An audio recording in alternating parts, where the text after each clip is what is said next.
My neighbour's washing machine door was torn clean off when they tripped over it by mistake. To save them money and to keep what is otherwise a good door out of landfill, I repaired it using scrap metal, some rivets and some epoxy resin.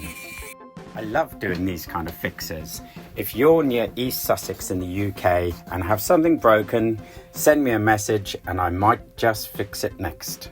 Click on the link to watch the full video and subscribe for more landfill saving DIY repairs.